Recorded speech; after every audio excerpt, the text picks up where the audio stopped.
Universidad Anáhuac Mayab, presente en Filey 2025.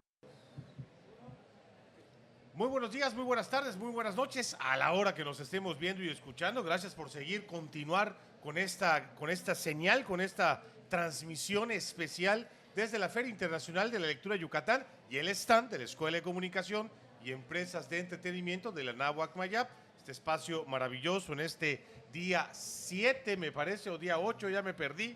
Pero bueno, este día y esta feria, tristemente próxima a terminar, pero que bueno, ha sido sin duda una experiencia maravillosa que pues al final es un espacio que nos brinda la Universidad Autónoma de Yucatán y la Anáhuac Mayab para platicar con autores, escritores. Y claro que sí, creo que algo también importante que sigue ocupando nuestro interés es la historia. Y por ello hoy nos acompaña Humberto Sánchez Baquedano. Fíjese usted, yo estaba leyendo de don Humberto y vi que tiene una gran trayectoria dentro de una empresa, una conocida empresa refresquera, pero su gran pasión, y trabajó 20 años allá, pero su gran pasión es la historia. Así que por alguna razón que ahorita le vamos a preguntar, pues no sé si cortó, pero bueno, ya dejó de trabajar en esta empresa para dedicarse al 100 a su gran pasión que es la historia. Así que antes que nada, don Humberto, gracias por estar aquí y bienvenido. No, con muchas gracias. Pues sí, efectivamente, colaboré yo en Bepensa casi 20 años, pero yo soy contador público con especialidad en finanzas y en los últimos años ahí estuve a cargo de la tesorería, pero los últimos años que estuve colaborando allá, tuve la oportunidad de empezar a investigar mi historia familiar, lo que es mi genealogía. Y eso me llevó a irme a los archivos, al archivo de la arquidiócesis, de la General del Estado, hemerotecas, bibliotecas, a buscar información de la historia familiar. Y eso luego me motivó a buscar otro horizonte. Entonces, eso fue en el 2010, hace ya 15 años, que dejé de colaborar en Bepensa y no tenía todavía un rumbo fijo, estaba yo dedicado a otras cosas, pero ya después me fui orientando hacia profundizar la investigación histórica. Entonces descubre usted la historia y verdaderamente se mete de lleno. Sí, de hecho, algo curioso y que lo platico yo en unas conferencias o pláticas que doy, es que mientras yo era estudiante de la primaria o de la secundaria o de la preparatoria, donde había materias de historia, la verdad es que nunca me sentí motivado ni inspirado para investigar. O sea, yo llevaba la materia nada más para pasarla. Para pasarla. Exactamente. Pero ya ahora, o sea, descubrí que eso era pues de mucho interés para mí. Entonces, cuando lo conecto, lo que voy descubriendo con mi historia familiar, con algún ancestro o con alguna persona y lo voy vinculando, pues eso me causa mucha satisfacción, ¿no? Y el caso de la investigación genealógica, pues eso me llevó pues cuando eso todavía no había mucha tecnología, como ahora que pues, con el mismo teléfono celular podemos hacer consultas y tener mucha información histórica de la familia, sino que en esos tiempos había que ir a los archivos personalmente y ahí los libros de hace 300, 400 o 500 años, revisarlos de uno en uno, las páginas y ver las actas y la escritura muy complicada en esa época. Entonces, pues eso me tocó verlo. Ahorita pues ya todo está más digitalizado. Más digitalizado. Don Humberto, y bueno, en su biografía también pude revisar que usted ya ha hecho algunas presentaciones pues muy interesantes, ¿no? Me parece que hubo una en la Noche Blanca sobre la historia del hielo, también las gaseosas de nuestros abuelos. Yo quisiera que nos contara, claro, nos contara un poquito más. Si le parece, empezamos con el asunto del hielo. ¿Cómo que la historia del hielo? A ver, platícanos. Sí, mira, a mí me resultó muy interesante llegar al momento, porque ya había un poquito de historia. Por ahí don Roldán Peniche Barrera, que es también un historiador y escritor, fallecido creo que el año pasado, había investigado sobre eso, pero él no llegó al momento exacto en el que llega el hielo. El hielo, pues por naturaleza, no podía existir aquí, o sea, por nuestro clima. El hielo lo encontramos pues, en las zonas polares del norte o en las zonas altas, como pueden ser el Pico de Orizaba y demás, el Popocatépetl y todo eso. Pero el hielo no existía aquí. Y entonces me tocó ver, o sea, fue revisando la meteorografía de la década de los 1840. Resulta que en 1841 un anuncio donde ofrece el hielo para consumo y motivan a la gente a que lo consuma, porque ese era un producto importado. Se traía, se cosechaba el hielo en el norte de Estados Unidos, más o menos allá por Nueva York o la frontera con Canadá. Se traía en barco, se empacaba en bocois. Bocois es una especie como de barril. Ok. Se sellaba, Que preservaba de que alguna manera la preservaba, temperatura. exactamente, y entonces el barco bajaba. De hecho, el hielo llegó primero a La Habana, llegó primero al Caribe, en varias islas del Caribe hubo hielo antes que en Mérida. Y luego el primer embarque que llegó a Villa Sisal. De Sisal, pues en carretas lo mandaban llegaba aquí a Mérida y aquí lo ofrecían al Y si público. tardaba, sí duraba el hielo. Man, ese es otro dato interesante. Resulta que de ese bocoy que venía con el hielo y que estaba sellado, Era un barril. era como entonces, una especie de una barril. especie de barril. Yo he tratado de buscar alguna fotografía del bocoy, porque el bocoy es la palabra exacta que usan en esos.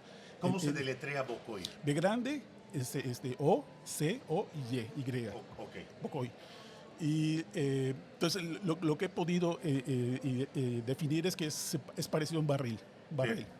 Y ahí se ponía el hielo y se sellaba y así se embarcaba y se traía. Resulta que del Bocoy únicamente llegaba el 30%.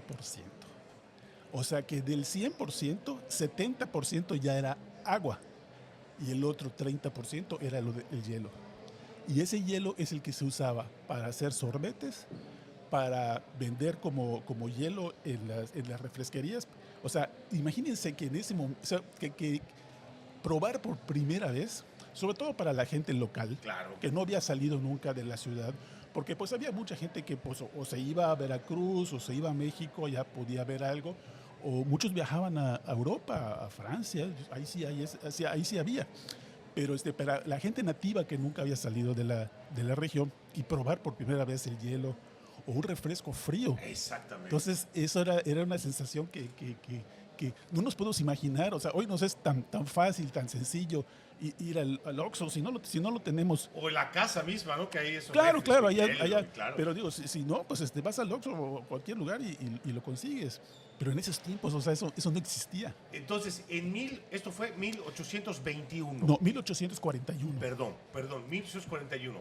Podríamos decir que en 1841 ya había sorbetes también y refrescos helados. Al poco tiempo ¿O al ya. poco tiempo? Sí, al poco tiempo. O sea, se empezó a usar ya el hielo para enfriar, para hacer sorbetes, para hacer vender bebidas frías. O sea, Y a ver, usted corríjame.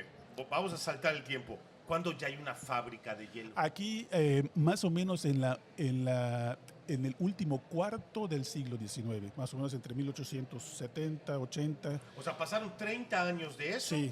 Y ya hubo una Sí, fábrica. de hecho, toda esa época, todo ese tiempo se estuvo trayendo.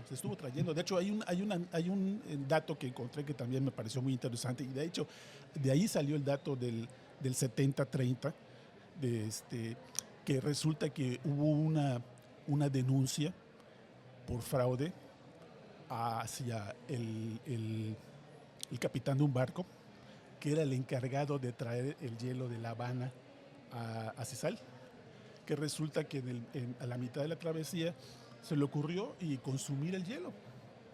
Y entonces pidió a los del barco que lo sacaran, volvieran a sellar los bocois y así se bajaran y se entregaran como si estuvieran llenos.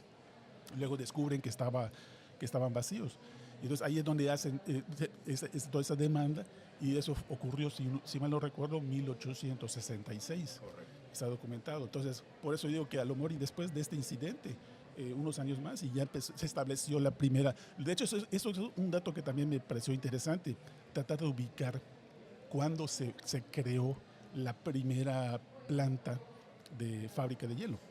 Y entonces eso me llevó a investigar acerca de las patentes, y la primera surgió desde 1700 y tantos, y era un frío muy efímero, o sea, era una máquina que hacía un frío, ¡puc!, pero decía, ¡pum!, y desaparecía. Correcto. Y entonces fueron avanzando la investigación y la técnica, hasta que creo que el apellido Perkins crea la patente y la primera máquina que lo hace. Pero aún así, o sea, pues se tiene que perfeccionar, y le digo, pasaron varias décadas hasta que llegó ya aquí a Mérida la primera fábrica. Y esto fue 1800, perdón, la fábrica de hielo. No tengo el dato exacto, pero es después de 1800. Como 30 años después. Después quizá. de la llegada del primer embarque de Ya hielo. se empieza a hacer un poquito más común el asunto del hielo. Bueno, interesantísimo. ¿Algo más que le gustaría destacar de esta parte? Pues o sea, nada más es ponernos en el momento en el que eso ocurrió. O sea, la gente que iba, bueno, de hecho, don Roldán Peniche en sus relatos menciona de que cómo la gente local iba al establecimiento de don Darío Galera, que estaba en el edificio de hoy, el actual edificio del Gallito, en la 60 con 63. Ok, correcto. Allí estableció su negocio, vendía ese hielo y vendía esos sorbetes y refrescos fríos. Entonces describe cómo la gente iba a probarlo, o sea, para conocer el hielo, o sea, la sensación de la bebida fría. Qué padre. Bueno, a ver, don Humberto, ya hablamos ahora del hielo, hablemos ahora creo que es una parte fundamental para los yucatecos, hablar de los refrescos, de las gaseosas. Pues está vinculado precisamente con eso del hielo, porque en el proceso productivo de las gaseosas, pues se necesita el frío para poderle meter el gas al refresco. Y entonces, pues hasta que no se desarrolló toda esa tecnología, pues fue que empezaron a ver las primeras bebidas gaseosas. Y pues aquí en Mérida, pues vamos a decirle, la primera fue la Sidra Pino, y que estuvo pues vigente hasta el año de 2011, y que desapareció por problemas financieros y quizás un poquito de mala administración, ¿no? Y pues lo interesante de esto es que pues uno cree que era la marca más importante y todo eso, pero eso me llevó a investigar que realmente en el paso del tiempo hubieron muchísimas marcas de refrescos tan importantes y tan populares en otras décadas, que desaparecieron y pues hoy no están en la memoria colectiva. Y entonces eso hace que como la antigua y la Sidra Pino permaneció muchas décadas, pues su desaparición pues sí fue muy sentida por la población que la consumía, ¿no? Entonces eso me motivó a mí pues ver qué otras marcas habían. Y había, por ejemplo, Gaseosa Tropical, que son locales. Son empresarios locales hicieron esas gaseosas. Okay. Pero también muchos lo que hacían era traer las marcas extranjeras. De hecho, una muy antigua es la Canada Dry, que desde la década de los años 20 ya se anunciaba en los periódicos de acá de Mérida. Igualmente la Orange Crush, pero no era la embotelladora actual, sino que primero las traían otras personas, las embotellaban, las distribuían, y luego por ya desaparecían. Correcto. Y luego regresaban, pero con otro embotellador, con otra persona. Bien. Y así hasta que o sea, muchas de ellas fueron por varias vueltas, no solamente que hayan permanecido en el tiempo. Y un caso interesante pues fue el de la Coca-Cola. El de la Coca-Cola. ¿Qué pasó allá? Pues fueron los de la Sidra Pino, don José María Pino Domínguez, quien en 1928 obtiene la concesión para embotellar Coca-Cola. Y entonces en 1928 ya vendían Sidra Pino y Coca-Cola. Sidra Pino, la marca local y original de la familia, y traen la franquicia de Coca-Cola. Y entonces empiezan a embotellar los dos refrescos. ¿Y qué pasa? Bueno, ahí lo interesante es que pasa el tiempo, y de hecho ahí platiqué una anécdota en la plática del otro día, donde un antiguo, doña Margarita Díaz Rubio hizo un libro, ahorita no tengo el dato del nombre, pero se platica, hay una anécdota interesante donde recopila mediante entrevistas a antiguos empleados de Bepensa. Entrevistaron a un empleado que había trabajado, o sea, era ya creo que pues muy viejito, muy anciano y todo eso, pero aún así contó la anécdota de que en la época de que él trabajaba todavía para la Sidra Pino, él vendía diariamente alrededor de 70 cajas de Sidra Pino y vendía nada más 4 o 5 de coca en esa época. Entonces ahí tienes la proporción de lo que representaba Coca-Cola, que era mínima para la marca principal, que era Sidra Pino. Pero luego, años después, eso más o menos en los años 40, mediados de los 40, la compañía Coca-Cola empieza pues, a despuntar y empieza a ponerse un poquito más exigente en cuanto a sus políticas y a sus requerimientos. Y en esa época la Sidra Pino, pues así como una mañana embotellaba Sidra Pino, en la tarde pues podía embotellar Coca-Cola en la misma máquina.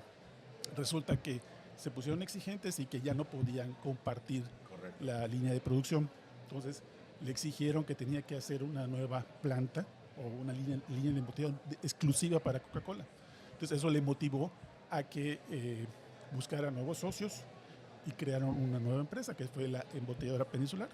Entonces en sus inicios fueron el mismo señor José María Pino Domínguez junto con don Fernando Ponce G. Cantón y don Jorge Vales Guerra, quienes integran esta nueva sociedad y se dedican ya a la embotelladora Pero ya digamos en una nueva edificio, línea. No, allá mismo. No, ahí mismo. Okay. O sea, de hecho hay fotografías donde lo que hoy conocemos como el antiguo edificio de la Sidra Pino, en la mera esquina de 63 con 72. Sí, cómo no. Pues está con los anuncios de Coca-Cola. Ok. Y se ven los camiones de Coca-Cola de esa época en la puerta. Y entonces hay fotografías de eso. Pero, y de hecho, no solamente eso, sino hay botellas y corcholatas que lo dicen. Embotelladora Peninsular S.A., calle 63, número 500 y tantos, por 72. Y era la esquina. Y no es hasta 1956 que ya se salen de ese edificio y se van a la avenida, ¿sabes? En la avenida Aviación. Sí, cómo no. Y ahí se instala la Embotelladora Peninsular, que hasta que cerró en el 1994, ahí estaba operando. ¿Y cuándo se da la división entre los Pino y los...? Bueno, fue cuando... Bueno, se creó Embotelladora Peninsular y estaba ahí don José María Pino Domínguez. Correcto. Pero al poco tiempo, no sé si a los 2 años o a lo mejor hasta menos, decide retirarse don José María Pino Domínguez. Entonces él ya regresa, digamos, a la Sidra Pino y lo que es Coca-Cola se queda con don Fernando Ponce de Cantón y don... O sea, que vende de alguna manera. Exactamente, okay. Vende su participación. Vende su participación. Y se quedan los otros 2 socios a cargo de la embotelladora. Y entonces, a raíz de ese momento, ya se vuelve en competencia. Okay. Y entonces, aún así, la Sidra Pino dominó el mercado muchos años. Tiempo. Exactamente. Y aún así, les digo, regresó a la Orange Crush, estuvo en otras marcas como la Gaseosa Tropical y otras como Refrescos Osorno, que fue también muy conocido. Osorno. Sí, era don Manuel Osorno Castellanos, si no mal recuerdo, era el nombre del dueño de la embotelladora. Y de hecho, funcionó tanto en Yucatán como en Campeche. Y había Refrescos Osorno. Y esa duró como 30 años o más o menos. O sea, aparece en la hemerografía desde 1930, de los 40 y los 50 todavía. Don Humberto, qué interesante todo esto. ¿En dónde le podemos seguir para conocer más? Todavía no se va a acabar la entrevista, ahorita le voy a hacer una pregunta más, pero queremos saber más, queremos ver imágenes. ¿Hay alguna página? ¿Hay algún canal? Claro que sí. Hay un sitio web que se llama yucatanancestral.com. Allá está toda esta información. Hay entrevistas con gente mayor que ha hecho, que me ha platicado toda su historia. Hay algún video ahí con don Rubén Cáceres Martín, fallecido el año pasado. que pues me platicaba sus anécdotas. Él tenía, a pesar de su edad, pues tenía muy fresca su memoria y con tanto detalle. Yo cuando me sentaba a platicar con él, ponía yo mi cámara, igual como en este momento, me ponía a platicar con él. Yo sentía que viajaba en el tiempo por los detalles que me daba, y eso se quedó grabado en imágenes.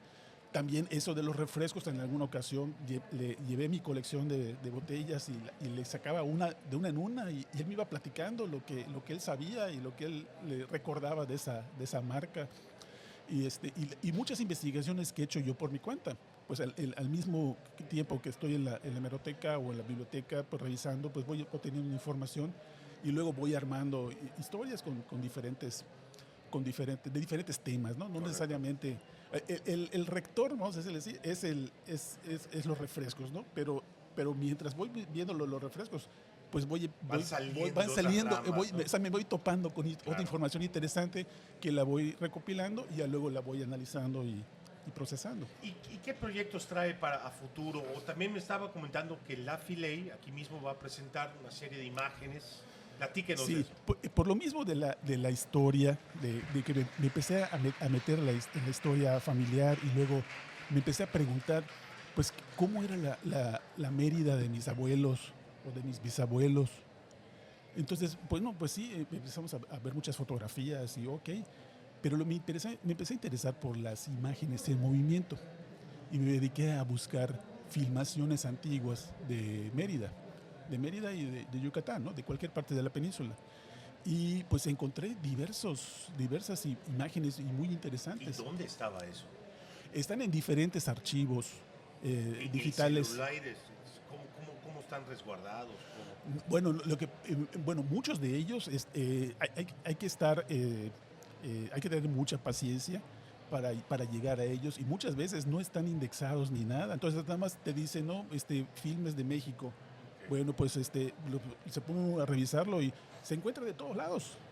Pero hasta que pum, o sea, y puedes ver una secuencia, no sé, de media hora, pero son de otros estados que pues no me resultan interesantes. Claro. Hasta que llega un momento en que resulta una imagen familiar, como pudiera ser un casco de hacienda. Eso fue, por ejemplo, en el 2018, me encontré unas imágenes donde veía yo como era una hacienda y luego un campo de nequén, y había los peones y estaban cortando la penca y todo.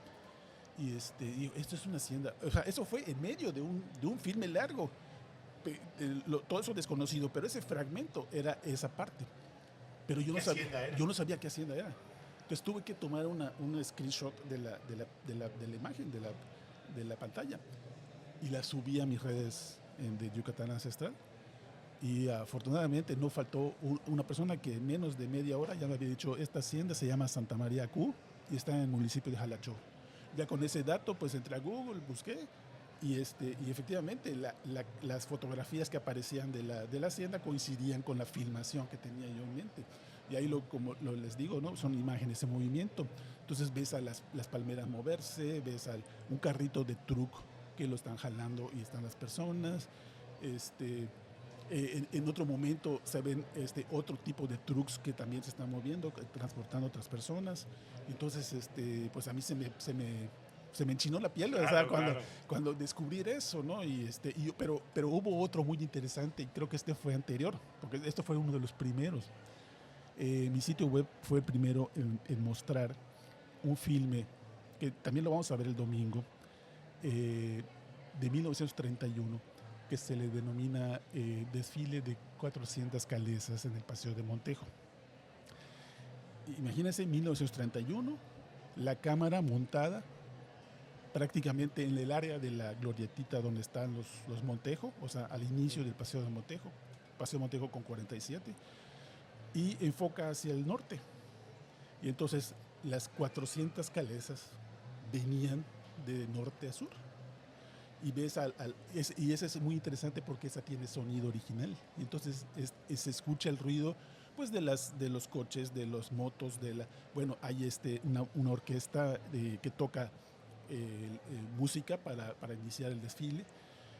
Luego las calesas van pasando, dan vuelta en la 47 y se van hacia el centro, porque luego hay otras escenas que están filmadas en la puerta del Palacio Municipal. Todo eso es el mismo día y una vez que un rato después. Entonces, de hecho, eso me llevó a... Porque es solamente las imágenes y el sonido. No hay ninguna narración ni que explique qué estaban haciendo. Luego yo en la hemeroteca pues me puse a revisar esa época y no encontré nada que informara de ese evento. Pues imagínense mover 400 calesas, y algo interesante es que esas calesas iban vacías. O sea, solamente iba el conductor, pero el vehículo por dentro estaba vacío. A excepción de muy puntadas calesas que iban con una persona, una señora y una niña que iban a bordo de la calesa. Todas las demás iban vacías. Y entonces a la gente ve cómo saludan, gritan, hacen vítores y se van. O sea, y luego la cámara, como que es una cámara un poco fija, ¿no? Luego se mueve y enfoca la 47 y se ve los edificios de esa época, se ven unos árboles que habían a media calle, donde dice que en alguna ocasión ahorcaban gente ahí. Ah, sí, claro, que era el lugar donde ahorcaban. Entonces se ven esos árboles, exactamente. Y entonces esas imágenes que están allá. Entonces luego hay otras secuencias de otras décadas, de diferentes rumbos de la ciudad. Oye, entonces, ¿cuándo y dónde podemos ver estas imágenes? Estas imágenes va a ser una presentación de 45 minutos, son 30 fragmentos de filmes. Va a ser el domingo 30, aquí en la Filey, en la sala 3, a las 6 de la tarde. Perfecto. Entonces ahí se van a presentar esa secuencia sin interrupciones, 45 minutos, o sea, va a ser una proyección en la sala de cine. Porque estos videos, o sea, ya están en cierta forma en YouTube o en Facebook y se pueden ver ahí por partes, pero aquí no, o sea, va a ser una secuencia continua y pues en pantalla gigante. Coca, palomitas y gozar del pasado visual de Mérida, 45 minutos. Así es. O sea, de hecho, la cuestión de eso son imágenes en movimiento. Bien, pero importante que no nada más son fotos, sino no son, así ahora es, sí no, que no, es cine de veras. Bueno, van a haber fragmentos que sí son de películas, como por ejemplo La nave de los dioses. Hay un fragmento allá de una escena precisamente del portal de granos, se ve la gente. Hay unas otras secuencias de películas cortitas, pero la mayoría son, o en el caso de las calesas, como documentales, ¿no? Son como documentales de la Fox News. Pero hay otras que son caseras. Bien. Son de turistas que traían sus cámaras, estamos hablando de los años 40 o 50, y se ponían a grabar y hay partes donde se ve a la familia, pero pues esa no sale, ¿no? Bien. Lo que me importa a mí son los lugares, las vistas, y eso es lo que precisamente rescaté, ¿no? Pero hay de todo, o sea, no es a lo que vamos es que no es cine profesional, sino que esto es casero, es original. Esa es otra cosa que me gustaría aclarar, que ahorita pues con la cuestión de la inteligencia artificial pues es muy fácil, con una sola fotografía pues puedes hacer una película casi, o sea, unas imágenes en movimiento, pero esos no, todas son verídicas, son reales, son filmaciones antiguas. Perfecto. Don Humberto, gracias por este gratísimo ratito que hemos podido platicar. Pues será importante, si nos repite por favor su página nuevamente. Claro que sí, con mucho gusto, yucatanancestral.com. Es un sitio web donde está presentada la información. Ahí voy subiendo pues lo que voy investigando, lo que voy encontrando que puede resultar de interés. Y también hay una parte donde está la fototeca digital. Ahí uno le hace clic y sale la lista de los videos, y hacer el clic a su preferencia y le va a mandar a YouTube para que pueda visualizar el video. Perfecto. Pues vamos a estar muy atentos a su trabajo, don Humberto. Creo que está haciendo una grandísima labor, increíble. Ojalá podamos saber muy pronto de usted y, por supuesto, invitado a llevar su trabajo a la Escuela de Comunicación, a la universidad, para presentarlo. Con mucho gusto, o sea, sí, pues la intención es esto, pues no, de hecho por eso surgió Yucatán Ancestral, porque yo iba obteniendo mucha información y yo no le daba sentido de tenerlo guardado en la computadora o en la biblioteca. Entonces dije, esto tengo que sacarlo, esto Ah, hay que claro, mostrarlo, claro. entonces por eso creé la página, luego los canales y el proyecto va mucho más allá. Bien. No sé si hay un poquito O sea, de por tiempo. favor, claro que sí, cuéntanos, cuéntanos. Eh, a raíz de la pandemia y precisamente eh, por el gusto por los viajes, eh, era un tiempo que no teníamos, pues, estábamos encerrados en la casa, no teníamos nada que hacer. Entonces me puse a ver videos en YouTube de gente que caminaba por diferentes ciudades, en París, en Nueva York, en Montreal, con su camarita, iban mostrando, de hecho ni hablan ni nada, o sea, nada más. Entonces yo me paraba a ver eso se me hizo muy interesante, o sea, aunque me transportaba hacia ese lugar. O sea, nosotros estábamos imposibilitados de salir de la casa, pero ahí pues me hacía viajar. Entonces luego se me ocurrió, dije, no, pues esto, me gustaría ver algo de acá de Mérida. Me puse a buscar y no encontré nada. Dije, no, pues esta es mi oportunidad.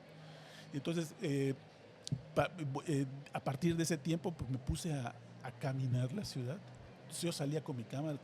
Yo fui, pues creo que de los primeros que salieron a la calle después de la pandemia. Yo salía con mi cámara y a caminar y a mostrar. O sea, tengo imágenes donde pues, las calles estaban vacías, la plaza grande estaba habitada por miles de palomas. O sea, no había gente. Entonces, me puse a documentar eh, cómo estaba la ciudad en esa época. Y ya después, pues ya pues, documentar diferentes rutas de calles, por ejemplo, toda la avenida Colón, hacer énfasis en los edificios, igual el Paseo de Montejo y así diferentes rumbos de la ciudad. Entonces son videos que también están Ah, muy bien. en el canal. Pero aunque esas imágenes, pues como son actuales, pues no tienen realmente valor histórico. La idea es preservarlas y pues ya veremos Ya lo tendrán. dentro de 10 o 20 años, pues como, pues es que es eso, porque cuando yo fui descubriendo esas filmaciones, me mostraba la ciudad hace 20, 30, 50 años atrás, dije, wow, o sea, esto es muy interesante. Entonces, pues dije, voy a hacer algo, aunque pues eso no tiene valor ahorita, pero Claro. pues yo digo que en el futuro pues, Por supuesto sí que la va a tener. por supuesto que la va a tener. Don Humberto, pues muchísimas gracias nuevamente por su tiempo. Le agradecemos su presencia aquí en nuestro stand y esperemos verlo muy pronto en la universidad para seguir Con platicando. mucho gusto les visitamos. Muy bien. Bueno, pues esto ha sido todo por esta ocasión. Continuaremos con más entrevistas, más comentarios, más contenido aquí desde la Feria Internacional de la Lectura Yucatán, el stand de la Escuela de Comunicación y Empresas de Entretenimiento de la Náhuac Mayab. Cambio y fuera. Hasta la próxima. Espacio realizado por alumnos y profesores de la Escuela de Comunicación y Dirección de Empresas de Entretenimiento.